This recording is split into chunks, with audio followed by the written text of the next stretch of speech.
Hello everyone, कैसे हैं आप लोग। आई होप आप सब अच्छे हैं। किताबों की सीरीज़ में आज की पहली किताब 1984 by British author George Orwell. ये किताब वो लोग ज़रूर पढ़ें जिन्हें लगता है कि पॉलिटिक्स से उनको कुछ फ़र्क नहीं पड़ता। फ़र्क पड़ता है। आप शायद पॉलिटिक्स में इंटरेस्ट नहीं रखते हैं, पॉलिटिक्स आप पे इंटरेस्ट रखता है और कभी कभी वो इंटरेस्ट आपको गुलाम बनाने का होता है। इस किताब में वो सिग्नल्स हैं जो आप जिससे आप समझ सकते हैं कि पॉलिटिक्स कब आपको गुलाम बनाने की साजिश रच रही है। तो आइए देखते हैं जॉर्ज ऑरवेल की 1984 किताब में क्या लिखा। कहानी की शुरुआत एक सीन से होती है। खुले आसमान और सुनहरी चमक से भरी खेतों के बीच एक लड़की खड़ी है, अपने दोनों हाथ उठाए हुए सूरज की ताप को महसूस कर रही है। उसके सुनहरे बाल हवा में लहरा रहे हैं। खेतों की पकी हुई फसल पर सूरज की किरण सोने की तरह चमक रही है। पूरा वातावरण सुनहरा है। आसमान साफ है और एक पक्षी आज़ादी में उड़ रहा है, वैसे ही आज़ादी जैसे ये लड़की महसूस कर रही है। ये एक सुनहरा देश है, गोल्डन स्टेट, जहाँ आज़ादी और सुकून है। और ये लड़की सुनहरे बालों वाली उस आज़ादी और सुकून और सुनहरे देश का प्रतीक है। अचानक सीन में बदलाव आता है। एक दुर्गंध फैलती है। एक चूहे, दो चूहे और धीरे धीरे पूरी चूहों की फौज इस सुनहरे सीन को घेर लेती है। फिर एक चीख सुनाई देती है। ये विंस्टन की चीख है। वो सपनों से जाग जाता है। 32 साल का विंस्टन इस कहानी का हीरो है। जब से होश संभाला है पिछले 10 वर्षों से ये सपना देख रहा है एक सुनहरे देश का, लेकिन हर बार इसका सपना चूहों के कारण टूट जाता है। विंस्टन ने बचपन में गरीबी देखी है। ऐसा नहीं कि चूहों से उसका पाला नहीं पड़ा, लेकिन बचपन से ही चूहे के प्रति उसके मन में खौफ है। चूहे विंस्टन का वर्स्ट नाइटमेयर है। समय 1984 का है। द्वितीय विश्व युद्ध को ख़त्म हुए 60 साल के ऊपर हो चुके हैं। World war 2। दुनिया अभी 3 सुपर पावर में बढ़ चुकी है। इन्हें सुपर स्टेट्स कहते हैं। वो 3 स्टेट्स हैं, यूरेशिया, ओशियानिया और ईस्ट एशिया। हमारा हीरो विंस्टन ओशियानिया का नागरिक है। ये तीनों ही सुपर स्टेट आपस में वॉर में लगे रहते हैं। ये वॉर छोटी मोटी वॉर होती है। इसमें कोई भी ऐसा वॉर नहीं कि एक स्टेट दूसरे स्टेट को या एक देश दूसरे देश को पूरी तरह से जीत के उस पर कब्जा कर ले। अब ये तीनों ही सुपर स्टेट में डेमोक्रेसी ख़त्म हो गई है।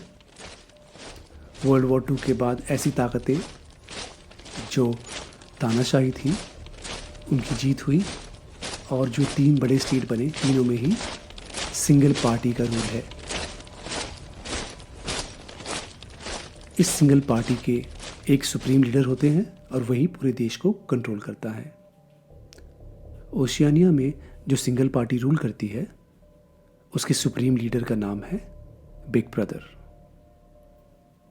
बिग ब्रदर के गवर्नमेंट के 2 बहुत प्रमुख डिपार्टमेंट है, मेन डिपार्टमेंट। एक है मिनिस्ट्री ऑफ ट्रूथ यानी कि सच्चाई मंत्रालय, और एक है थॉट पुलिस डिपार्टमेंट। सच्चाई मंत्रालय या डिपार्टमेंट ऑफ ट्रूथ या मिनिस्ट्री ऑफ ट्रूथ का काम है नई सच्चाई गढ़ना, और थॉट पुलिस का काम है सच्चाई मंत्रालय से निकली हुई सच्चाई को लोगों में इम्प्लीमेंट करवाना। हाल ही में 2 बहुत फेमस सच्चाई गढ़ी गई है सच्चाई मंत्रालय द्वारा। एक है वॉर इज़ पीस, मतलब युद्ध ही शांति है, और दूसरा इग्नोरेंस इज़ स्ट्रेंथ, मतलब अज्ञानता ही आपकी ताकत है। इसका एक और वर्जन भी है, इग्नोरेंस इज़ ब्लिस, मतलब अज्ञानता ही सुकून है। उस सुबह विंस्टन जब अपने घर के कमरे में दाखिल लेता है तो कॉरिडोर में उसे मिसेस पियर्सन दिखती है। मिसेस पियर्सन विंस्टन की पड़ोसन है। Mrs Pearson middle age woman है। उसका पति शराबी है। 2 बच्चे हैं जो कि पार्टी के प्रोपेगेंडा के कारण बहुत ही कट्टर हो गए हैं। छोटे बच्चे हैं। दोनों पति और बच्चों का की जो उत्पात है उसका तनाव मिसेस पियर्सन के चेहरे पे दिखता है। मिसेस पियर्सन कभी कभार बातें करती हैं विंस्टन के साथ, छोटी मोटी बातें, जब मिसेस पियर्सन को किसी चीज़ की ज़रूरत होती है। लेकिन आज तक कभी भी कोई लंबी बातचीत, कोई गहरा रिश्ता दोनों में नहीं बन पाया। विंस्टन मिनिस्ट्री ऑफ ट्रूथ में काम करता है, सच्चाई मंत्रालय में। उसका काम है इतिहास के पन्नों को टटोलना, उसमें वो चीज़ें खोजना जो मौजूदा सत्तारूढ़ पार्टी है, सिंगल पार्टी, उसके या उसके सुप्रीम लीडर बिग ब्रदर के खिलाफ कुछ लिखा हो, उसको खोज निकालना, उसमें संशोधन करना, और अगर संशोधन ना किया जाए तो उसको निकाल फेंकना।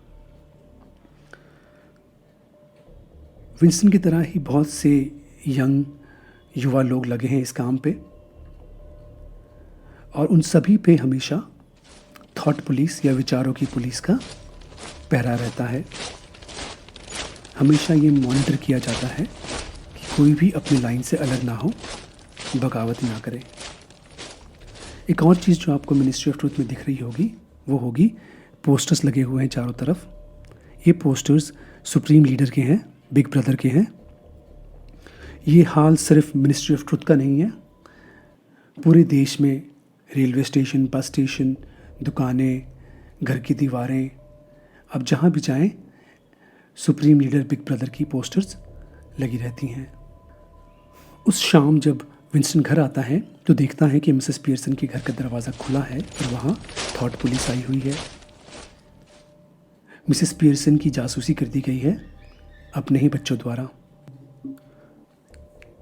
विंस्टन सोचता है अपने बचपने के बारे में।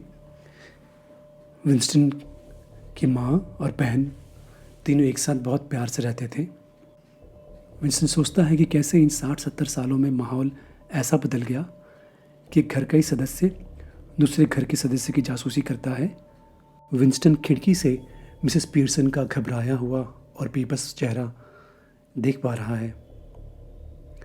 उसको कुछ बोलने का मन है लेकिन वो बोल नहीं सकता। बिग ब्रदर की ओशियानिया स्टेट में बोलने की आज़ादी नहीं है। जूलिया भी मिनिस्ट्री ऑफ ट्रूथ में काम करती है। विंस्टन जूलिया से मन ही मन नफरत करता है।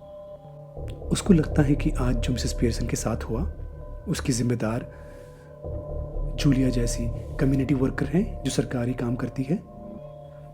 जूलिया जैसे कम्युनिटी वर्कर गली मोहल्लों में जाके बच्चों को ट्रेनिंग देते हैं, बताते हैं कि कौन से विचार ऐसे हैं जो बिग ब्रदर और स्टेट के ख़िलाफ़ हैं। एक बड़ा फेमस प्रोग्राम है 2 मिनट्स हेट सेशन, मतलब कि 2 क्षण नफ़रत के। इस ट्रेनिंग प्रोग्राम में बच्चों को ये समझाया जाता है कि कौन से आइडियाज़ देश के लिए बुरा है। आइडियाज़ जैसे democracy, freedom of speech, freedom of expression, tolerance. इन सब के जनक इमैनुअल गोल्डस्टाइन को बताया जाता है। इमैनुअल गोल्डस्टाइन एक बुद्धिजीवी है लेकिन वो स्टेट का नंबर 1 एनिमी है। बच्चों को बताया जाता है कि अगर वो कभी भी किसी के अंदर इमैनुअल गोल्डस्टाइन के विचारों को पनपता देखें तो थॉट पुलिस को खबर करें। इसी कट्टरता में डूबे मिसेस पियर्सन के बच्चों ने मिसेस पियर्सन की जासूसी थॉट पुलिस से कर दी है। उस दिन विंस्टन मिनिस्ट्री ऑफ ट्रूथ के कॉरिडोर में वॉक कर रहा था। सामने से उसने देखा जूलिया आ रही है। जूलिया आती है और हल्के से विंस्टन के हाथ में एक नोट थमा जाती है। विंस्टन समझ नहीं पाता। विंस्टन चाहता है कि वो नोट खोले, बट विंस्टन को पता है कि बिग ब्रदर की आंखें सब जगह है। विंस्टन उस नोट को अपने पास रखता है और घर चला आता है। घर में विंस्टन उस नोट को खोलता है और नोट में लिखा होता है, आई लव यू। विंस्टन को जब भी ज़्यादा घुटन होती है या उसे अपने बचपन की याद आती है तो वो प्रोल्स डिस्ट्रिक्ट में चला जाता है।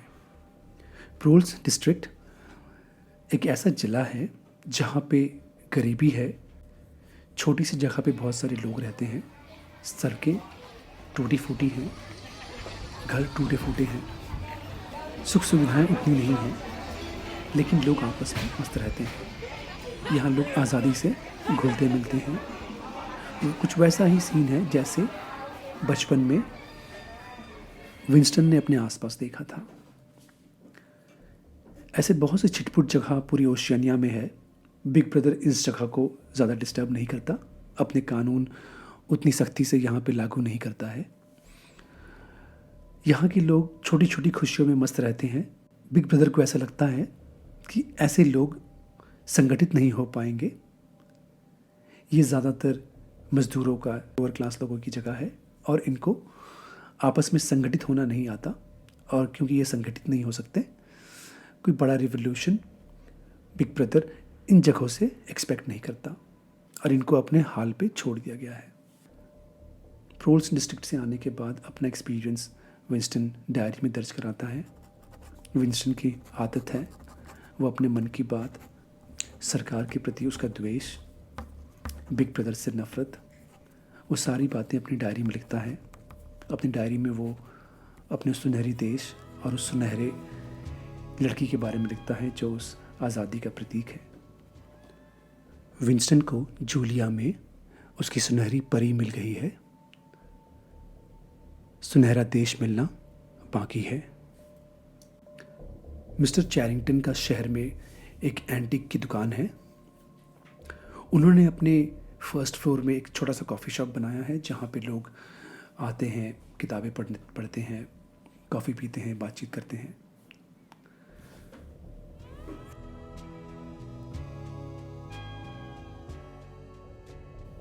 विंस्टन और जूलिया वहाँ पे अक्सर आया करते हैं। वो उनके मिलने की जगह है, आपस में बातें करते हैं। विंस्टन अपने बचपन की बातें जूलिया को बताता है। विंस्टन बताता है कैसे एक दिन उसने अपनी माँ और बहन का खाना चुरा लिया और खा लिया और फिर डर के मारे कि उसको डांट पड़े वो घर छोड़ के भाग जाता है। कुछ समय बाद जब वो घर वापस आता है तो उसकी माँ और बहन घर में नहीं होते। विंस्टन को लगता है कि आसपास की अफरा तफरी के माहौल में शायद बिग ब्रदर की पार्टी उनको ले गई है। विंस्टन की ये बातें सुनकर जूलिया दुखी होती है। दोनों कुछ देर मौन रहते हैं और फिर अपने घर चले जाते हैं। अगले दिन सुबह विंस्टन मिनिस्ट्री ऑफ ट्रूथ में जब काम कर रहा होता है तो उससे मिलने डॉक्टर साइम आते हैं। डॉक्टर साइम एक फिलोलॉजिस्ट हैं, भाषा वैज्ञानिक, और वे एक डिक्शनरी पे काम कर रहे हैं जिसका नाम है new speak. New speak oceanic नई डिक्शनरी होगी। पुरानी डिक्शनरी हटा दी जाएगी। लोग रोज़मर्रा की ज़िंदगी में न्यू स्पीक का इस्तेमाल करेंगे।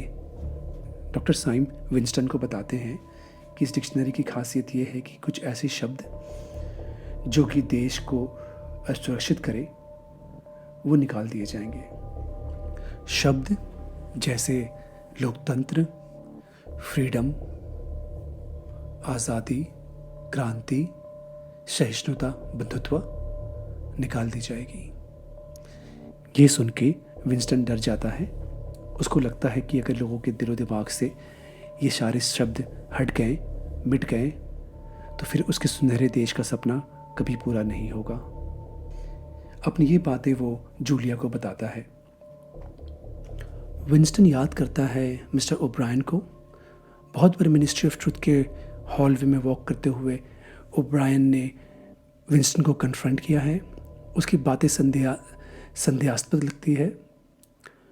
विंस्टन को लगता है कि शायद ओब्रायन ब्रदरहुड से जुड़ा हुआ है। ब्रदरहुड वो अंडरग्राउंड संस्था है जो इमैनुअल गोल्डस्टाइन के आइडियाज़ को मानती है। ओब्रायन ने बहुत बार विंस्टन को मिलने को कहा, अपने घर पे बुलाया, बट वो कभी नहीं गया। इस बार वो जूलिया को कन्विंस करता है कि चलो हम ओब्रायन से मिलते हैं, शायद वो हमारी मदद करें। मिस्टर ओब्रायन का घर आलीशान है, बेशकीमती पेंटिंग्स दीवारों पे लगी हुई है, किताबों की अच्छी लाइब्रेरी है। सामने की मेज़ में इमैनुअल कोल्स्टाइन की एक किताब पड़ी हुई है। विंस्टन को ये देख के राहत मिलती है। विंस्टन, जूलिया और मिस्टर ओब्रायन कुछ ही देर में अच्छे दोस्त बन जाते हैं। मिस्टर ओब्रायन भरोसा दिलाते हैं कि वो तीनों मिलकर कुछ ज़रूर ऐसा प्रोग्राम बनाएंगे ताकि ओशियानिया भविष्य में एक सुनहरा देश बन पाए। अगले दिन विंस्टन मिस्टर चैरिंगटन के कॉफ़ी हाउस में जूलिया का इंतज़ार करता है। जूलिया नहीं आती है। थॉट पुलिस आई है विंस्टन को गिरफ्तार करने। विंस्टन समझ गया कि मिस्टर चैरिंगटन ने जासूसी की है, उसी ने थॉट पुलिस को बुलाया है। विंस्टन को थॉट पुलिस रूम 101 में ले जाती है। विंस्टन वहाँ मिस्टर ओब्रायन से मिलता है, जो कि थॉट पुलिस का एक बड़ा अफसर है। विंस्टन के ऊपर टॉर्चर शुरू होता है। विंस्टन दर्द को सहता है। अचानक से विंस्टन को कुछ गंध आती है। ये एक चूहे की दुर्गंध है। दूर कोने में विंस्टन की नजर चूहे पर पड़ती है। बिग ब्रदर को सब पता है। बिग ब्रदर को पता है कि विंस्टन को चूहे का खौफ है। चूहे विंस्टन का वर्स्ट नाइटमेयर है। विंस्टन पे दबाव पड़ता है कि वो बताएं कि उस पे राष्ट्र विरोधी थॉट्स, राष्ट्र विरोधी विचार कहाँ से आए। विंस्टन चूहों का खौफ बर्दाश्त नहीं कर पाता और वो सारा दोष जूलिया पे मर देता है। वो कहता है कि जूलिया ने ही उसका ब्रेन वॉश किया। विंस्टन को थॉट पुलिस बिग ब्रदर के रिहैबिलिटेशन सेंटर में ले जाती है। ये एक अस्पताल है जहाँ पे वो रोगी आते हैं जो इमैनुअल कोल्स्टाइन के विचारों से ग्रसित हैं। विंस्टन जब रिहैबिलिटेशन सेंटर से बाहर निकलता है तो वो टूट गया है। उसके अंदर खालीपन है। विंस्टन का खोखलापन उसके चेहरे पे दिखता है। विंस्टन जूलिया से दोबारा मिलता है मिनिस्ट्री ऑफ ट्रुथ के कॉरिडोर में, लेकिन इस बार दोनों के बीच का प्यार खत्म हो गया है। जूलिया के साथ भी कुछ वैसा ही हुआ जो विंस्टन के साथ हुआ था। अब वो दोनों एक दूसरे से प्यार नहीं करते। दोनों की जिंदगी में नया प्यार आया है। विंस्टन अब बिग ब्रदर से प्यार करता है। जूलिया भी बिग ब्रदर से प्यार करती है। 1984 by जॉर्ज ऑरवेल।